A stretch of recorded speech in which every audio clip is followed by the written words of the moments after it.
te moa I whataro whatu sa moa le atunu pele I lau mai moa tapu I mai ni vaenga le aso. Tato te patuputia I le lofa whasoa ma le lofa te mulimuli o le tua. E moa I ona whataro whatu I lau mawhionga le amumano le malo ma le masiofo. Ia whapefoi o na whawhero iatu I lau mawhionga le ripare mia ma le kapeneta. Ia e meise ai o le tapu inga ata maa matina matitua si o tatu watu nu. O mai o le atatu tapu iatu I le tua I lona viinga.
Ole tusi filifilia ole amawa ise manatu e fai ma au ma fofongo fale nganga le ni aso na mese fo yo le no pia ya yo si atu no I fai wa matiute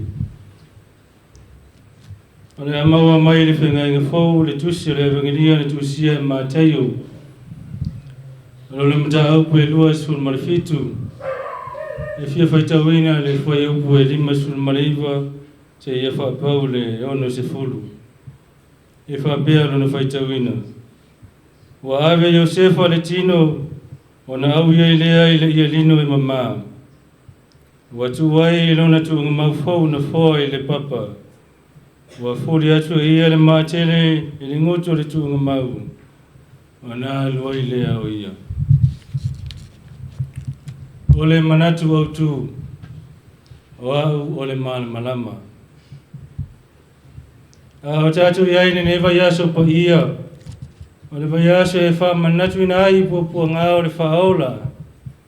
Nanga whoa ina mai ai le malama. Ole tala le lei o tatu loto. Wafu ai o na tatu maua wha manianga e ale le na tau langa tōngi ola. Na pua ngati ai le sa tauro mua ngasala tangata uma. Ai ole wha mamafa sa mua le waengo le aso. O se vai tau e tō manatu ai pua ngā. O mawhatianga na mamoli na mai le malama le tale le lei.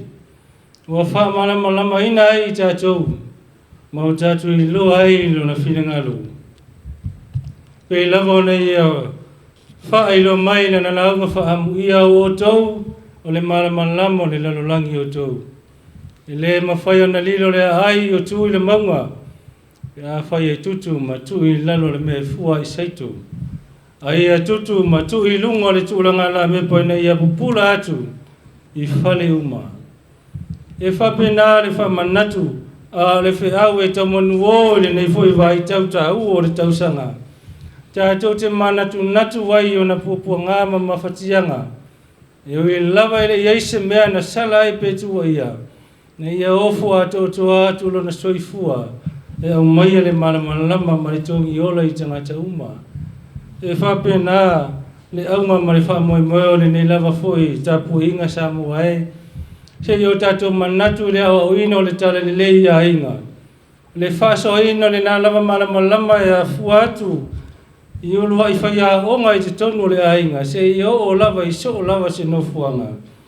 Le a whape nā o na pupula ai le lava malama o le tala le lei. E a fua i o na pupuanga. Tau ia ia veale ni lava vai aso tā ua. A se tau manuo o se whamanatu o tātou loto. Le tā ua o na mawhatianga. Wa maua ele ola. Ma maua ele malama o le tala le lei. Ia ngale le mai le tua ni le lava aso i fuanga. O whaiwa malawa singa o si o tātou atunu. Ia tuli lo ina e tātou inu na ngale lei. Ola tātou tutalo. Lo mātou ta mai o le langi. O mātou whaaftai tere lau tai ta inga sa ngale mumu i mātou ni le lava tapu inga. O mātou whaaftai ia wanoa e mātou te whisire whai ai masi o mātou atinu. Se o mātou tala i lau alofa whaasoa. A o le tā ua fōi o le whamanatu mai o le neiva yaso. I pua ngā o le mātou whaaola. E whai mawai whafoi e whamanatu ina i pia o na mawhatianga. Ina ia mātou manatu ai la wa fio. Male malama o le tale le lei wa mātou maua.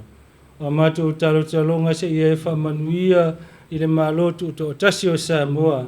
E a fua mai i maunga te tele se ia o lava i maunga iti. Ia iai le ngani lei ma le file mu o la wa fio. O a fui whamoenga le ne lava aso ia iai lau taita inga ia i mātou uma taito tasi. Ia mātou te talo lea whamangalo Samoa ma ono taita i mai mātou uma ne mea o mātou se male ato ai i le suafa o lo walo Yesu Keriso. Amen.